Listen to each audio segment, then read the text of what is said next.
Why, hello, you. It's MrWarrenHayes here once again with another AEW Dynamite review.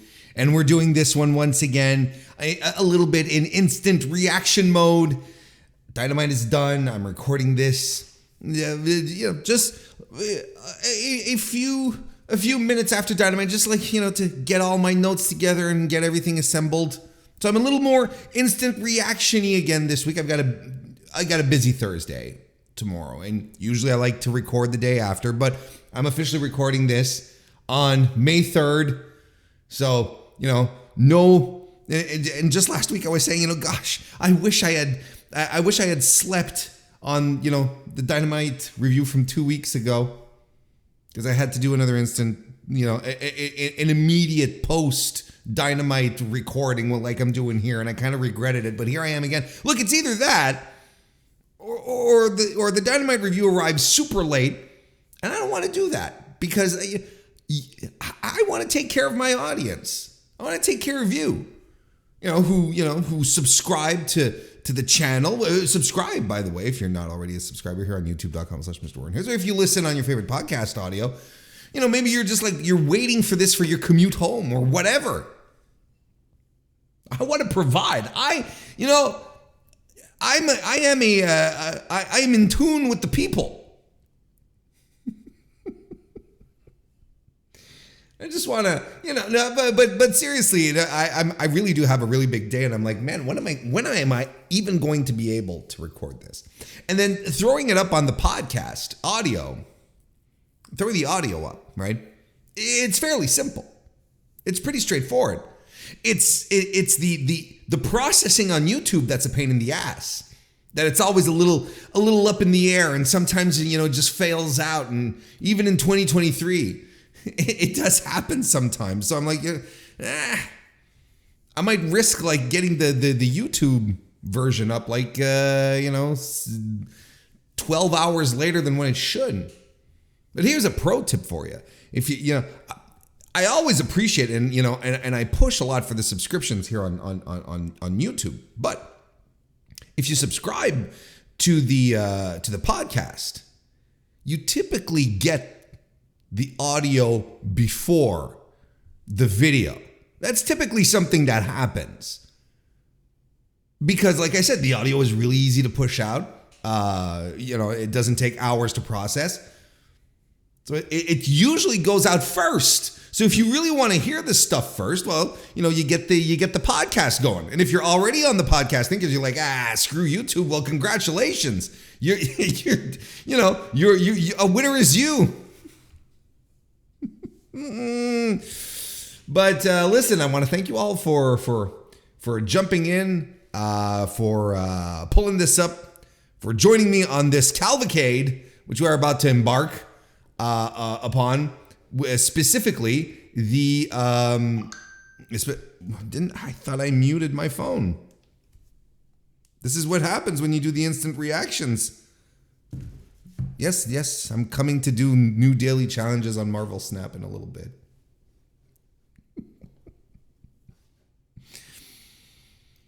Now let's just jump right in. May 3rd, 2023 is the Dynamite we're talking about from the CFG Bank Arena in Baltimore, Maryland. One of the great pro wrestling crowds, as Tony Schiavone reminded us a few times. If you are looking for some thoughts of mine regarding, by the way, because, as many of you know, I like to talk about the meta, things that are going around AEW before getting, if there's anything really interesting to sink my teeth into. Of course, there's the whole Wembley, the whole Wembley Stadium attendance, which is just going fantastically. Another great day of sales on the next on the second day of pre-sale, which was today. I think they're up to 45,000 tickets. Then another day of pre-sale, if I'm not mistaken, on Thursday. Then the general population will get their crack at it on Friday. So this show is going to this show already has done tremendous business, right? But look, if you want to hear more of my thoughts regarding that, well, I talk about it on the MrWarrenHayes Show podcast proper, so you can check that out. It's a full topic this week, so you can go and give that a listen. I'm not going to rehash all of that, but those were my cliff notes. if anything, as to, if you want a little more in detail, in-depth analysis and thoughts, well, you head on over to the other spot. But we're going to start off tonight's review by talking about Adam Cole, Bandido, Orange Cassidy, and Roderick Strong defeating the Jericho Appreciation Society team of Angelo Parker, Matt Menard, Dan Garcia, and Jake Hager. Chris Jericho is joining commentary. Of course, he's wearing the Britt Baker t-shirt, the one with the shiner, the black eye that she got accidentally when she got blasted in the face by the Outcasts. This caused a lot of discussion over the weekend in regards to the whether or not this was an appropriate shirt to put out for sale, right? Because a woman has a black eye, so we're instantly thinking, domestic abuse.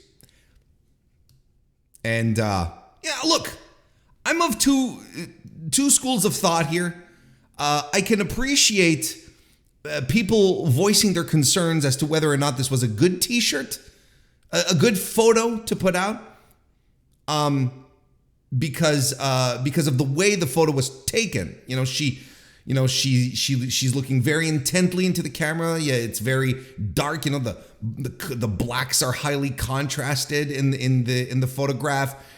She looks she looks sad. It's a bit of a distressing image. That's the vibe that it generates. So I can understand where people look this and say, well, she looks like a domestic abuse survivor, right?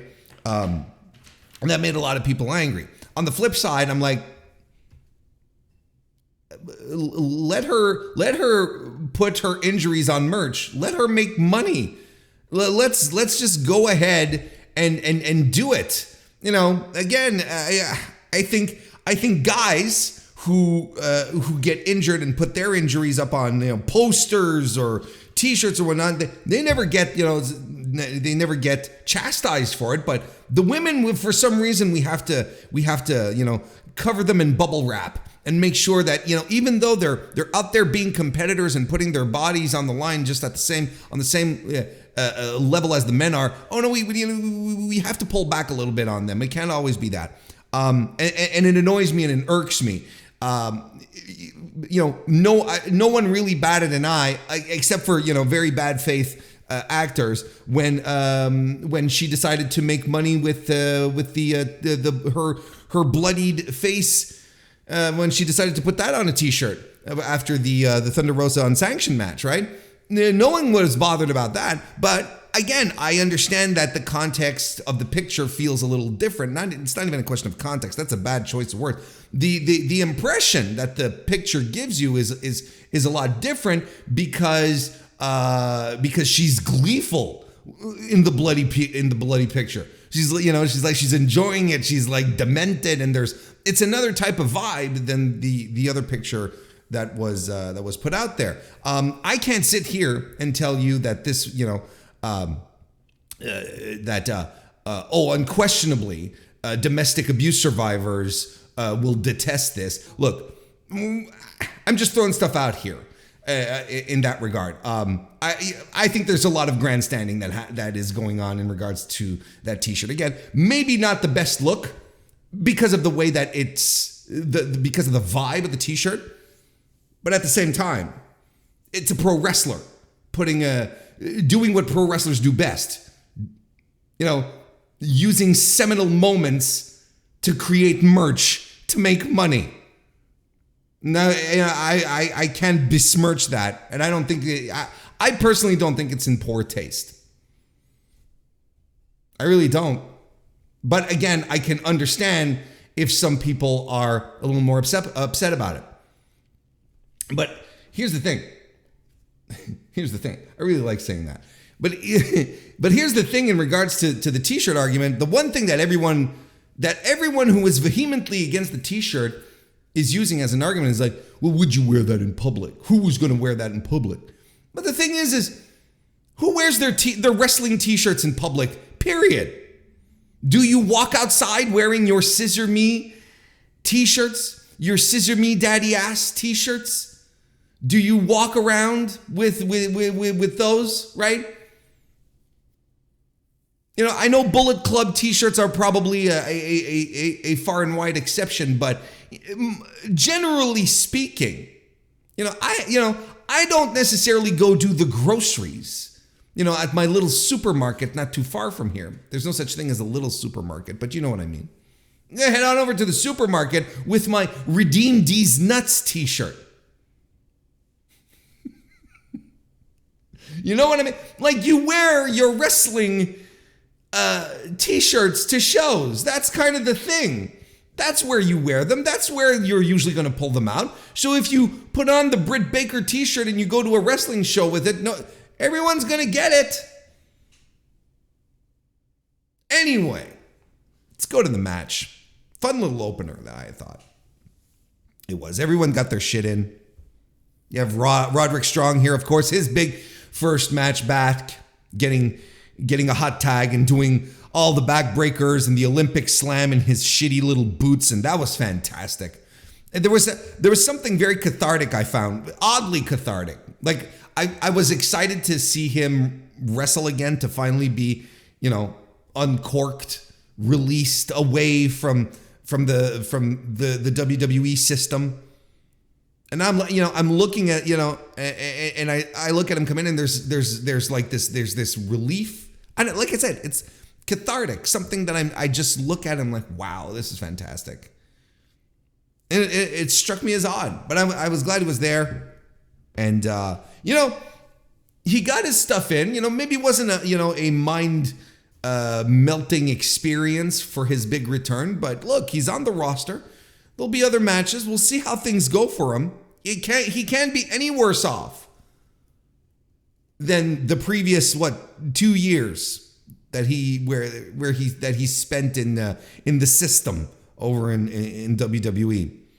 Orange Cassidy eats a bunch of shit in the heat segment by the heels. Everyone gets their big strikes in at some point. Daniel Garcia continues to apply the best sharpshooter in the business today, and the match comes to an end when Adam Cole lands the boom for the win. And after the match, because Adam Cole, he saw Chris Jericho come out. He saw him sporting his wife's t-shirt. And he didn't like it. So after the match, Adam Cole, what does he do?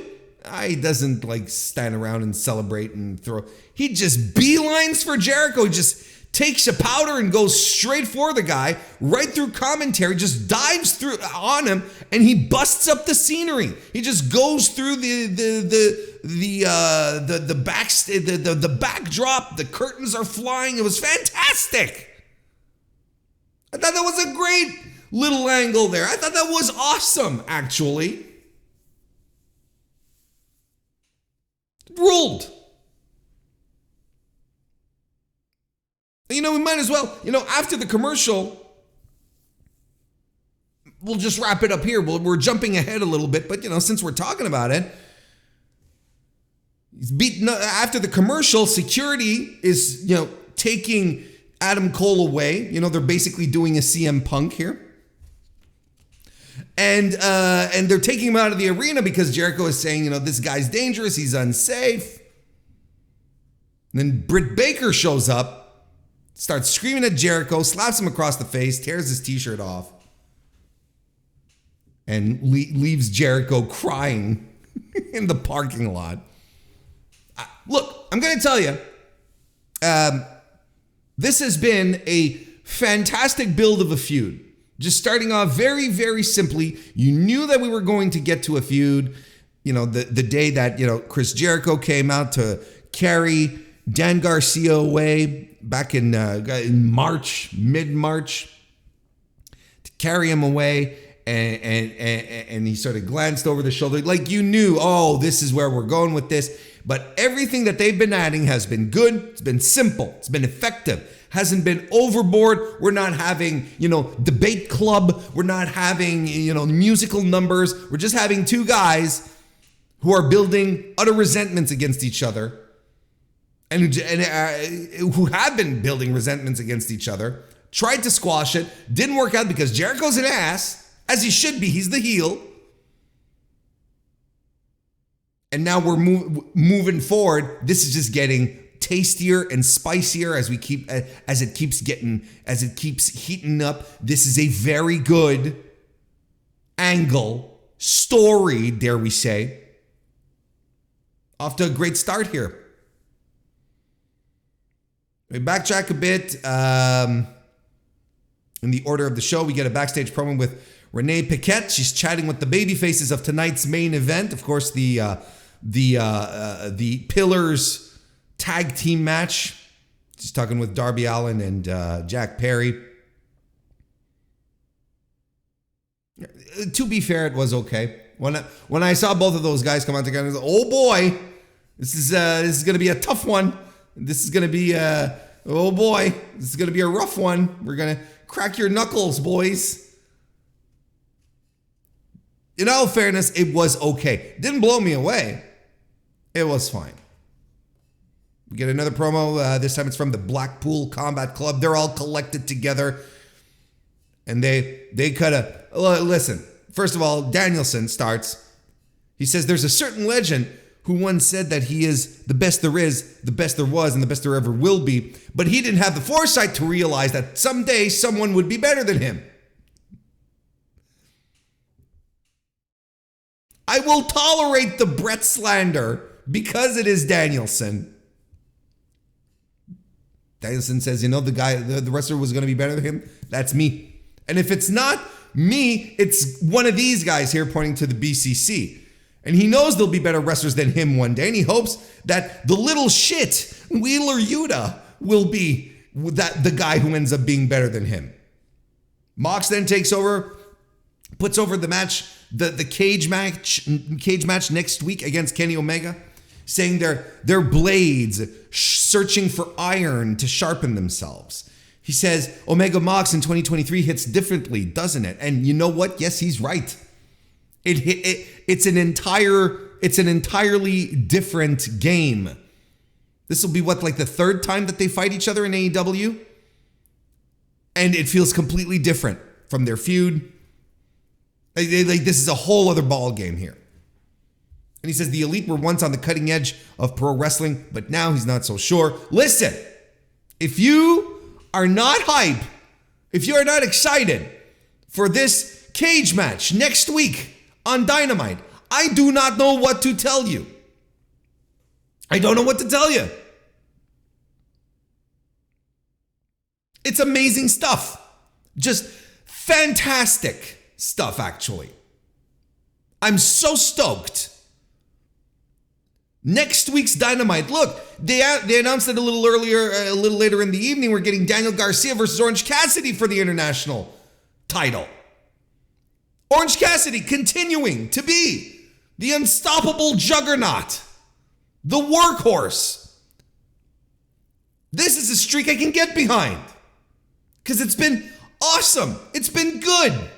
Quality opponents, good matches. Dan Garcia next week, plus Omega Mox in a cage. What are we even doing? Next week is starting to feel like one of those AEW shows that we were treated with, late last year, earlier this year, right up until Revolution. One of these appointment viewing shows. You cannot not watch Dynamite next week. This is fantastic stuff.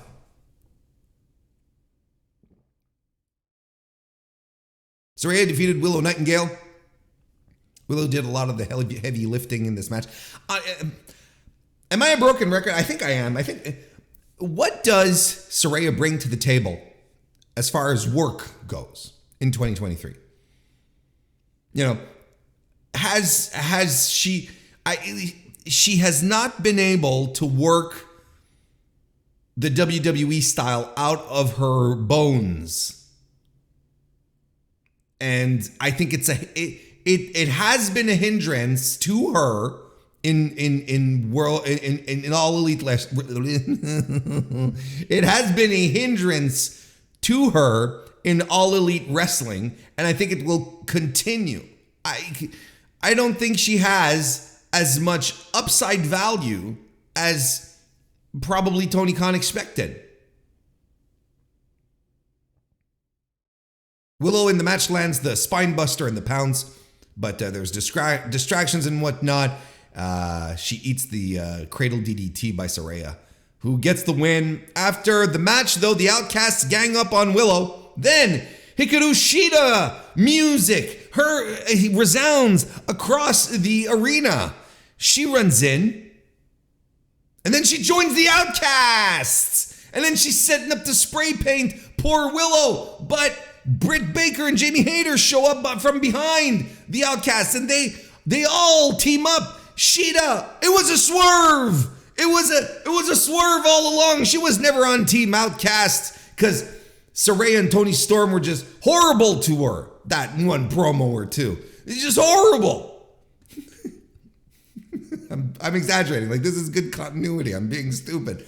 So she sides with Britt and Jamie. At least this was a whole plan. The heels got outsmarted by the baby faces.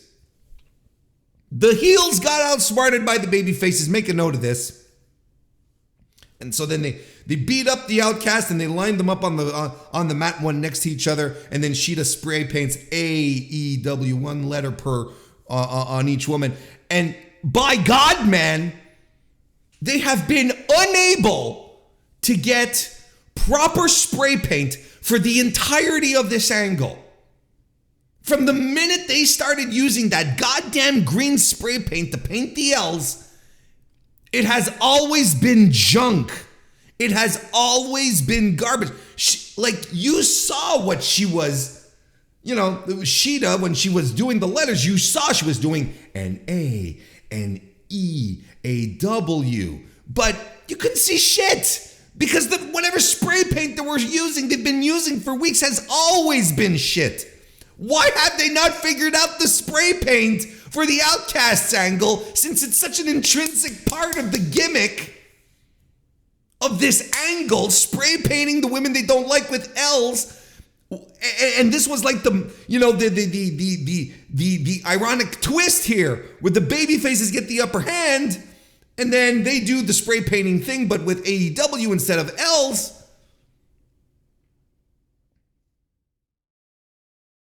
They just have not been able to get proper spray paint. What are they using?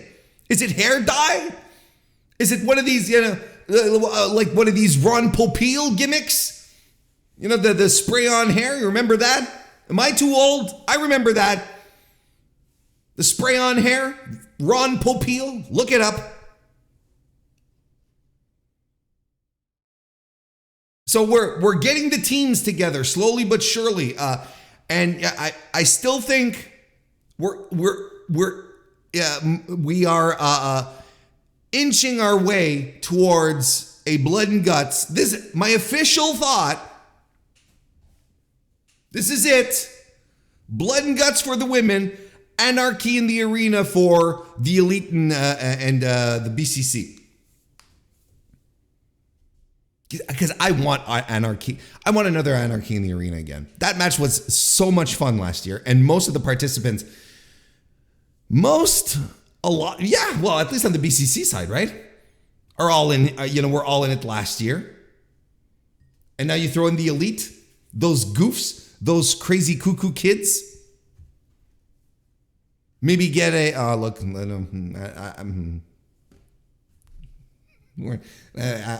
I'm censoring myself here.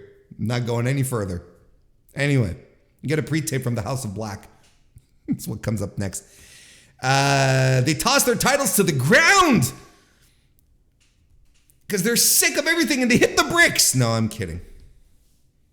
But they do toss the titles to the ground, and they say the titles are tainted because people who cheat their way to victories never get punished. Something to that effect. What we need to remember from this little vignette is that they are announcing the creation of the Open House Challenge. Any Trios team has a chance to get a shot at their AEW Trios titles. Now, so anyone can jump in, and there are special rules to the Open House, the House of Black Open House match. The rules are as follow: 20 count on the floor instead of 10. no rope breaks, and DQs will be enforced at the will of the challengers. Dealer's choice, I believe, leader of the House of Black, Julia Hart, said. Yep, that's what I'm going with. That's my headcanon. So basically, yeah. So, some matches could be no DQs, and it's up to the challenger. So we'll see how that develops. And frankly, I like this little pre-tape. I think it was good. And you know what? I know a lot of people don't like the spooky stuff, but this is not like legitimate spooky stuff. Like, they're not, doing like magic tricks and bullshit. They're not, having talking dolls and whatnot. We've got, fucking goo, leaking from your forehead, or, having a box-like structure at ringside.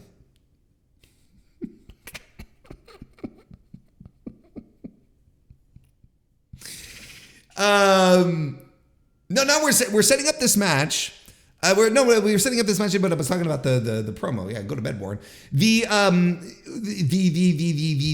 promo and about itself, I like it, and the House of Black works in the context here because it's used very sparingly, and they look menacing, and it's well shot, and they don't dwell necessarily on anything supernatural or weird. It's imagery, and it's something It's something no one else in AEW does, so it works. It connects. It's fine. I think they're a good act in AEW.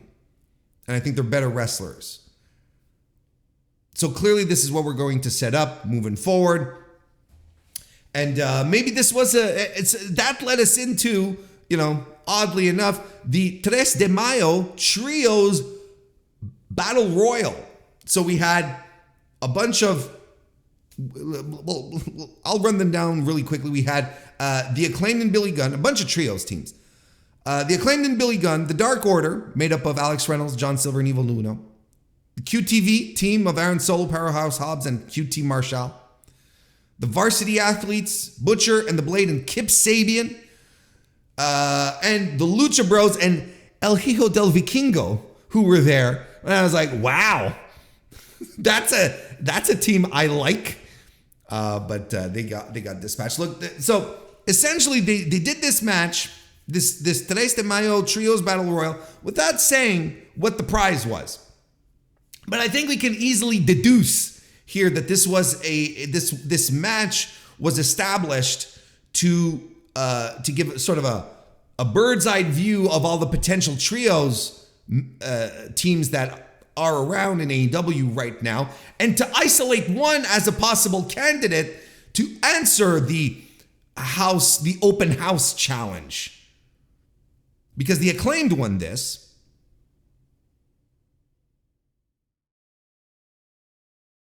The final, towards the end, there was only the Butcher Blade Kip team. Billy Gunn and Anthony Bowens were the only two left of the Acclaimed, and John Silver was done. One thing commentary has to stop doing is putting over the Butcher and the Blade as this killer team in these battle royals, right? It's like, oh, they're one of the most dangerous teams in the battle. They have never won one. Just because they throw out dudes doesn't mean that they're a terrifying. They've never won one of these battle royals, so it's not working for me. Let's get real here. The Acclaimed overcome, get the win here. Again, we don't know what they'll win, but clearly we have decided to establish these three guys, the Acclaimed and Billy Gunn, as a trio to challenge for the House of Black. And I think when you think about it, it's maybe not the match you wanted, but it's a match that piques your interest. That you're at the very least, yeah, okay, I can see this. I can see these six guys mixing it up, and it's interesting, and it's a match that'll get the audience into it. I think this is a solid mid-card match for the Double or Nothing show. Makes a lot of sense to me. I mean, again, nothing's been announced officially, but I think clearly this is the path we're going now. One last note here. the QTV guys in this tournament, Solo and Marshall, they get tossed out. So Hobbs is all alone left in the ring, right? And remember, was it the QTV last week? I don't know, like they all sort of meshed together and I hate them. QT said, "Oh, I'm going to fix this. Powerhouse, don't worry. Everything's fine." Whatever it was. And if I'm Hobbs and I see these two nerds getting thrown out of the ring while he's in the ring, he eliminates the Lucha guys. Like he just single-handedly gets rid of Penta, gets rid of Phoenix, gets rid of Vikingo, gets rid of them all. And he sees these two nerds get thrown out, his only backup. He's like, he has to break away from these geeks. And not just for the storyline reasons, but for the perception reasons. Yeah, because look, I would argue that his own heat, his own actual heat with the crowd, fizzled when he started doing the QTV stuff. And even in kayfabe, it fizzled because he lost the title after doing the QTV stuff. The QTV stuff to me right now equals poison. Poison. There's no reason for Hobbs to continue down this path. And he said it himself. When he got angry at QT, he said, things were going great with the Book of Hobbs, and then I joined up with you nerds. He didn't say nerds, but that's what he meant. But for real, I am very serious in the idea of Hobbs dumping these idiots, or QT Marshall dumping the very, very poor QTV segments, recapping TMZ, which in that format hasn't been relevant in decades at this point.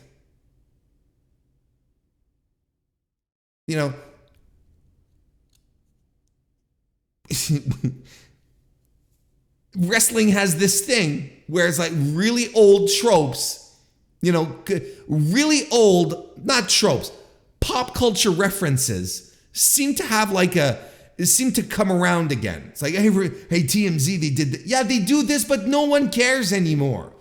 The TMZ model has been exhausted, and we know what you're doing, but it's not clever, it's not funny, and besides, it's been done over and over and over again in many different media by highly skilled comedic actors and comedy writers. This is really a terrible spot for Hobbs. It is a legitimately terrible spot for Powerhouse Hobbs here. We go backstage. Renee Paquette is interviewing the heels of the Pillars tag team match, being MJF and Sammy Guevara. They do some more nonsense. I wasn't paying attention all that much, quite honestly. It looked funny. Kenny Omega then and Don Callis are cutting a promo on Mox. From what he said earlier, Don says, the possible fractured skull and the numerous stitches in his head. And he shows us the scar. It's a bad scar. Right on your fucking forehead like that? That's a hell of a scar. This makes him think of Mox every day. Kenny says it all comes to an end in Detroit. It's personal with him, Don, and the Bucks. No mention of Hangman Page, who I would fully suspect will make a surprise return next week. I think next week's match is going to be chaos. Glorious, beautiful chaos. I hope they time the rest of the show well so that this main event gets the savagery it needs, the time that it needs. Or maybe it won't even be the main event. I am speculating that it might be the main event. They might start the show with this. See you next week, won't we? Wardlow gets a squash, defeating Logan Easton Laroux. After the match, Wardlow calls out Christian Cage and Luchasaurus. He says he's ready for Luchasaurus to accept his open challenge. When they come out, Christian Cage has a mic. I am excited as hell for a Christian Cage promo Maybe it wasn't the Christian Cage promo I wanted, but the result that I got pleased me nonetheless, because Christian Cage told Wardlow, hey pal, the title shot is not for my right hand of destruction. That title shot is for me. And I'm going to tell you, nice little swerve there again tonight. And immediately, this is the most interesting outcome between the two. Not that I would not have enjoyed a Luchasaurus Wardlow match where, the guys are just like clubbing the shit out of each other. But Christian Cage and Wardlow, this is something very interesting. This is something that is captivating, and there are enough possibilities here to make this match a complete toss-up. And we'll probably talk about it as we inch closer to Double or Nothing, or maybe during the preview show that I, of course, will be doing. But I wouldn't discount Christian Cage dethroning Wardlow here. And when you think about it, it could make sense. When you think about it, it'd be great, actually. But Christian Cage and Wardlow is absolutely a match that I did not, again, not unlike the Acclaimed and the House of Black. This is another match where I wasn't necessarily asking for it. I wasn't, chomping at the bit for it, but now that I got it, I'm like, well, I think we may have some meat on this bone. All-timer veteran Christian Cage with Wardlow. Could be some fantastic synergy here. You want to talk about fantastic? How about that fantastic segment that we got when we came back from commercial, where Jeff Jarrett, Jay Lethal, Sanjay Dutt, and Satnam Singh arrive at the Briscoe chicken farm to help Mark Briscoe with chores to make up for, their failures in the ring. And they have just like, and Satnam Singh is in overalls, as is, and shirtless in overalls, as is Sanjay Dutt. And they're doing shit. They're just doing all sorts of, it's just a series of cuts, a super cut of just goofy pro wrestling shit of Satnam Singh, singing to a baby and, holding a chicken in his enormous hands. The chicken, a full-grown chicken never looked so small.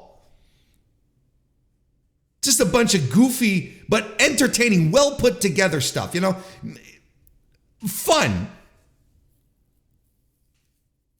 They even teased Jeff Jarrett playing With My Baby Tonight. Goddamn. Big baby face energy for the person who interrupted that. And who was it? It was Papa Briscoe who showed up. Tells Mark, Lethal's okay. I don't trust the rest of those. Interesting. Papa Briscoe, he's been around the block a couple of times. He knows how, he's a smart guy. He has wisdom to impart upon his son. I don't think he would have said that if it wasn't meaningful. Great, look. Great. Well put together. Didn't overstay its welcome. The other company, the WWE, they would have made like a 7-minute thing out of this, right? Or a 5-minute thing. This lasted, 2-3 minutes tops. Did everything it had to do. But no, anyway. Then we had Ricky Starks defeating Juice Robinson. You know what? I like this match a tremendous deal. I thought this match it over-delivered on every possible expectation that you had out of this match. Hard-hitting, physical. I did not expect it to go this way. I thought it was, not that it was going to be soft, but I thought it was going to be a little more formulaic. No, here they're throwing each other on the floor with back body drops, and Ricky Starks getting thrown into the stairs real hard, and he's welting up on his back. And then he being Ricky Starks, he scoops up Juice Robinson and he walks up the steel stairs and body slams him off onto the floor. Splat! Juice Robinson bumped like hell in this match. He just bumped his ass off. Ricky Starks pulls out a Northern Lights bomb in this match. Some really strong exchanges between the two. But it all comes to a crashing end for rock hard Juice Robinson with a spear and a Rochambeau from Ricky Starks. Like I said, I really like the match. But I will, two final thoughts. Final thought number one. Is it me or did Ricky Starks have a little bit of boo-boo face in this match? Did he have... I thought his entrance was, when he was coming down the ramp, he felt a little off to me. Didn't feel focused, didn't feel like he wanted to be there. Do you think that Ricky Starks might be upset with his position right now on the card? I would be. I can't blame him. I cannot blame him. Last fall, he was in a program with, freshly minted AEW World Champion, in which Ricky Starks had been given the microphone and allowed to cut promos on MJF, and he elevated himself to being a contender. Although we all knew he was going to lose because it didn't make sense for MJF to drop the title on his first defense, especially on free TV. Ricky Starks did what every other of the three pillars in the current four-pillar feud have been unable to do, and that is make himself come across as big time. He did that last fall. After that, feud with Chris Jericho, which he won handily. A fantastic match at Revolution to cap it off. He wins this match and this feud handily, as I said, without a doubt, without a shadow of a doubt. Beat Jericho in singles matches twice. And then what happens? He gets put into this, which, he's up with Sean Spears. What are we even doing? And this is a Tony Khan booking decision. This is unfortunately an example of a Tony Khan of a Tony Khan booking problem that he often has, is that he often has difficulty landing the follow-ups to big-time feuds for guys who are getting themselves over. And whatever he's doing with Ricky Starks right now makes no sense. And Jay White at the same time. And which leads me to final thought number two here. The travesty that is Ricky Starks and Jay White not cutting promos on each other live in the ring.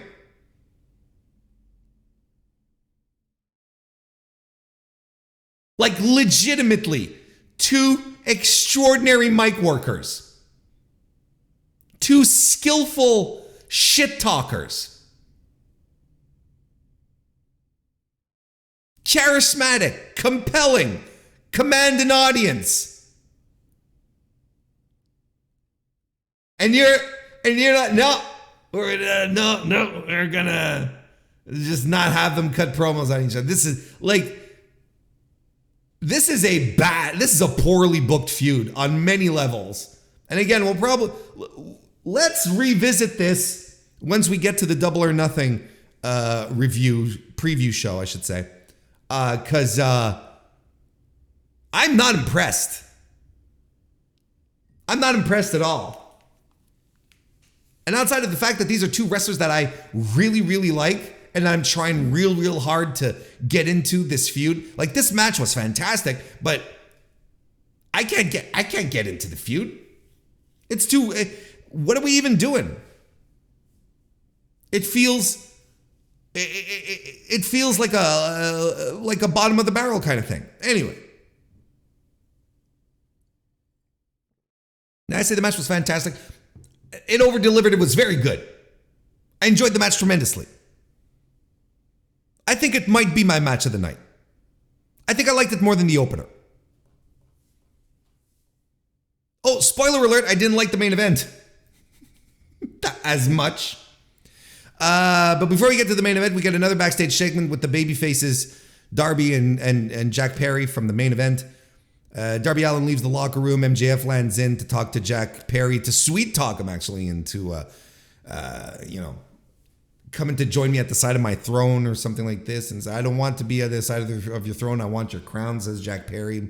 And then Darby Allin comes in and he sees the two talking. He thinks they're in cahoots. All the tension. My goodness. Will they be able to coexist? Ladies and gentlemen, I don't know. So Darby Allin and Jack Perry, unsurprisingly, defeated MJF and Sammy Guevara to make the Double or Nothing main event a four-way match.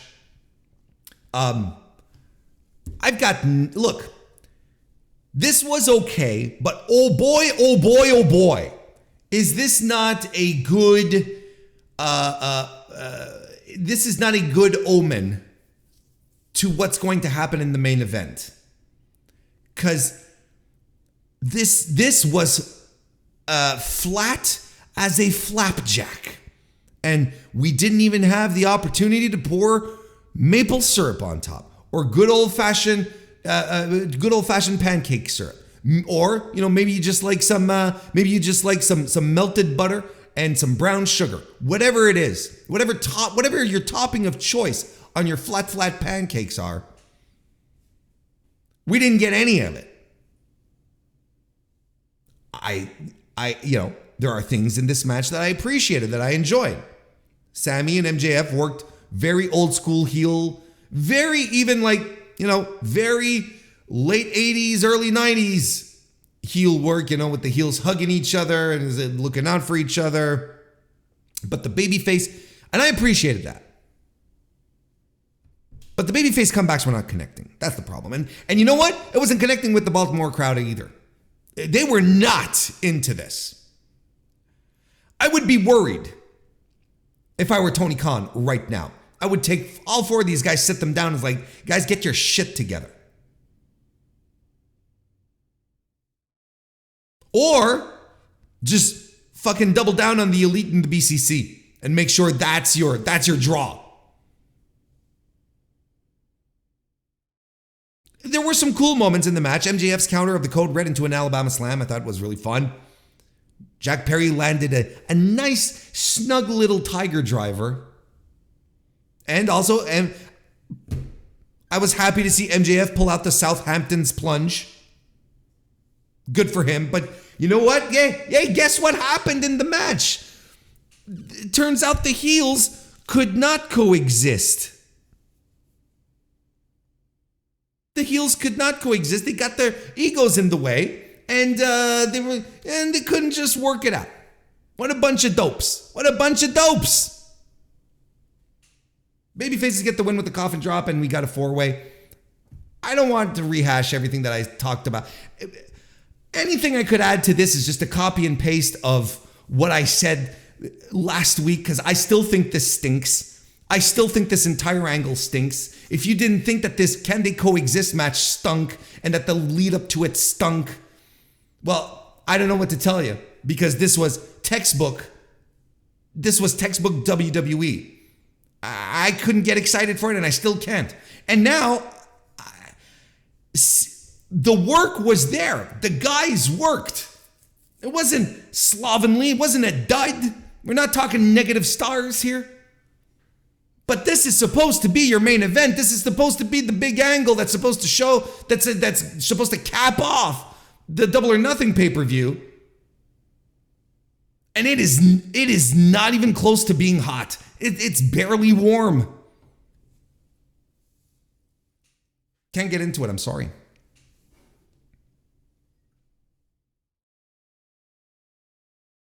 Still got a couple of weeks to turn me around, and they could, but this ain't looking good. Well, folks, we're going to wrap this up for this week's edition of the AEW Dynamite Review. Thank you very much for watching and or listening. If you're watching on YouTube right now, consider giving a like or even subscribing to the channel. And also a 5-star review on Apple Podcasts or a 5-star rating on Spotify would help out a great deal as well and would be very much appreciated. And I will be back on Tuesday with another Mr. Warren Hayes show, so I hope to see you there. In the meantime, thank you all for being here, and I'll see you next time.